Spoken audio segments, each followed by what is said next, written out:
Hi there everyone, and welcome to Back to the Basics. Today I'm going to show you how easy it is to work with the text feature in Creative Studio. So let's get started.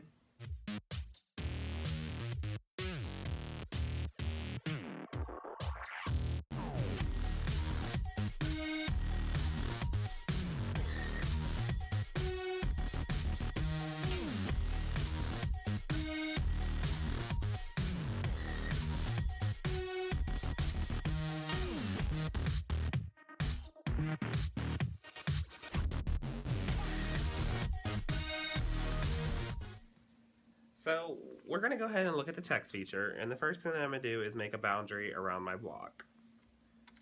So I'm going to go into my boundary setting and just make a boundary, because with the text feature we're going to do most of our work on the computer, and the reason that I'm making this boundary is just so I can see kind of at a glance where my text needs to actually go. So I'm going to have a seat on this drafting chair. So what we're first going to do is we have our boundary set. If I right click, it's going to give me a couple different options, and one of them will be text property. So if I highlight over my text property, it gives me a little box right here. So if I click inside that box, I can type in a name. So for instance, I'll type in my name, which is Corey, somebody might C-O-R-E-Y, and I can hit place text. And so when I hit place text, it gives me my font box with a couple different font features. So the first thing would be the actual font itself, and it's kind of based off like a Microsoft Word text format. So I've got a couple different font features. So you can go through and look at all the different texts, and you can look in the sample box to see kind of what it's going to look like. My favorite one to do when I'm putting text on the quilt is Comic Sans. It's just a nice, easy flow. Works really well.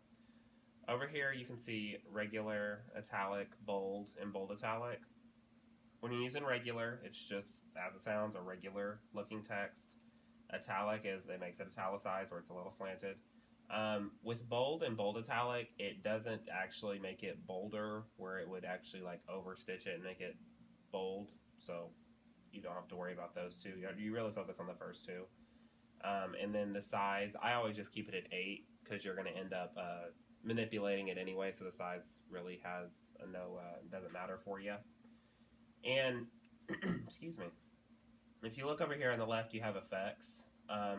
One of them would be strikeout. You normally won't use that because it's basically putting a line through what you've placed in as a font. So 9 times out of 10 you won't strike out anything that you've used. Or there's underline, which underlines the text. So I'm just going to do Comic Sans with a regular font style with size of 8.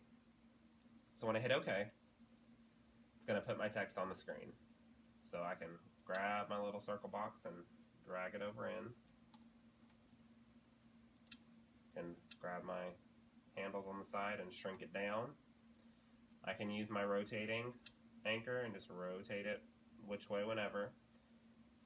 So that's a really good way to put a text directly in there, and you can automatically quilt that out. There will be jump stitches from each letter, so you'll have to cut those out later. But I like to go in and play with my text a little further. So what I can do is, if I click on my pattern, I can hit F7, F as in Frank, 7, on my keyboard, and that'll give me my nodes feature. So if I zoom in, you can see that there's these blue lines from pattern, or from letter to letter to letter, and those are basically representing my jump stitches. So if I zoom in to where that blue line hits this pink node, and I right click, it'll give me an option to divide. So I can divide out that jump stitch, but if I click on the letter again, you'll see it one more time, so you just have to divide it out once again. And a shortcut, instead of having to right click on those nodes, if you just hover over your cursor over where the node is, it'll give you a plus sign, and you can just hit the D, as in David, on your keyboard, and it'll divide it out. So then I'm just going to go in and divide each one of these out. So as you go from letter to letter, just go over to where those blue lines hit which note it is. So for instance, it's going to be this one. hit the D to divide it out. If you click on the next letter, you'll see it again, which is okay. Just divide it out. D, and divide that one out as well. So we can divide all those out. So if you have letters that have patterns inside of them as well to be multiple different looks, what I go ahead and do is I'll highlight that, right click, and come down to combine it, so it makes it one pattern, so I don't have to play with the insides of them, move them around separately. So like you see, I'd have to move around that inside of that E. So I'm just gonna combine that pattern as well, just by pressing and holding with my left button on my on my mouse. Excuse me. Highlight over that. Well, if I can get the right one, there we go. Right click, go down to combine. So now they are combined, so I can move them around and not have to move both pieces of that letter at one time. So this is where it gets really fun. You can move around the letters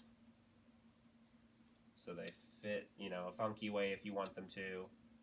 You can rotate the letters so they'll all have a different look. Just gives it a little more personality to it. Kind of like a floating alphabet.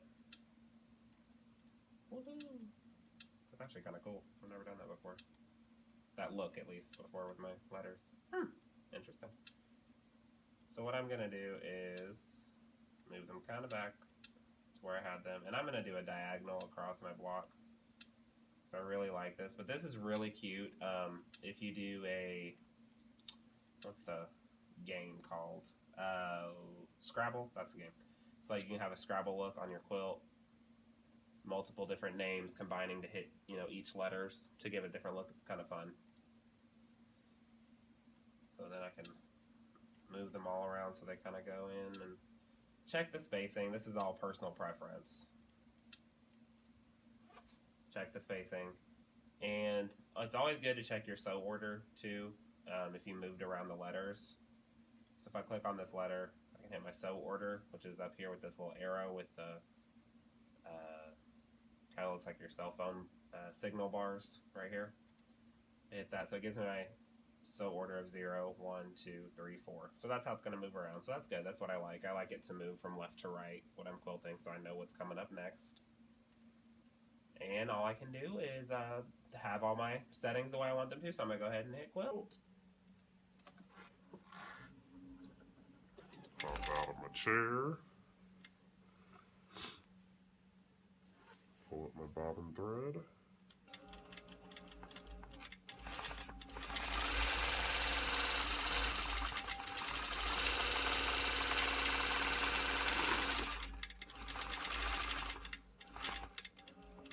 And in my controller definitions, I'll go ahead and show you.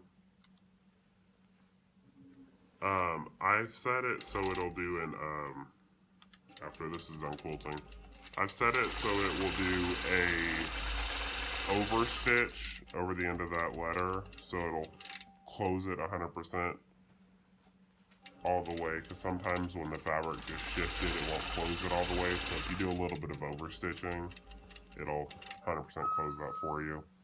And the reason that it's stopping from each letter is because I divided it out. If I would have went in like so, and I can actually go ahead and do that now so I can show you. I'll stop it. There we go. I can go in, and I'm going to do these 3 letters, so that's all I have left.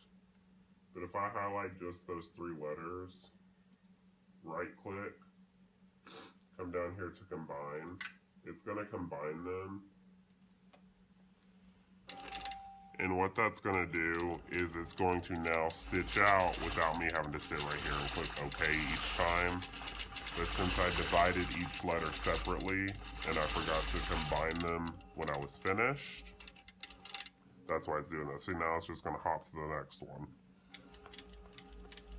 Excuse me. So it's always good to combine your letter, if you have your letters put out, to combine them before you walk away, so you don't have to come back and it's not finished for you.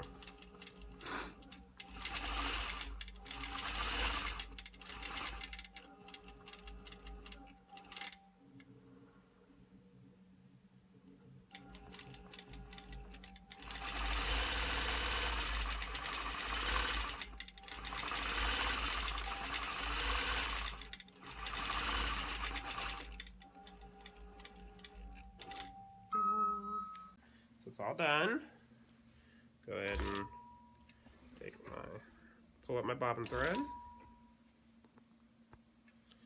And I'm going to go ahead and trim all these threads off. And whenever I take the quilt off, of course I'll have to trim them off on the back as well, but I don't want to climb underneath it right now.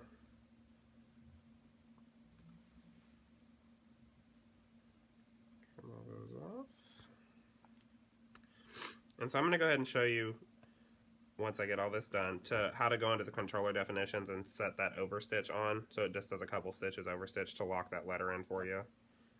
Now if you don't want all of the patterns to do that, you'll have to change it each time. So what I can do is go up here to my tools bar. I left click on that tools bar, there's an option for technical support. Then I can go over here to controller definition. It's going to bring up a box of stuff for me. And what I can do right here on the right hand column, 3 up from the bottom of that right hand column, is sew overlap, and it's in inches. And I've set excuse me, my overlap to be 0.3 inches just to do a couple stitches over stitch so it locks in that final stitch for me each time. Any changes that you make, you'll also remember you have to go to File, Save and Close. Because if you make any changes and then you just X out of that box, none of your changes will be saved. So always do that File, Save and Close if you make any changes within your controller. Wasn't that just amazing? I love how easy it is to use the text feature in Creative Studio. And let me know what projects you're able to use the text feature in now that you know how to use it. Just let me know in the comments below. Until then, I'll see you next time, and keep calm and Statler on.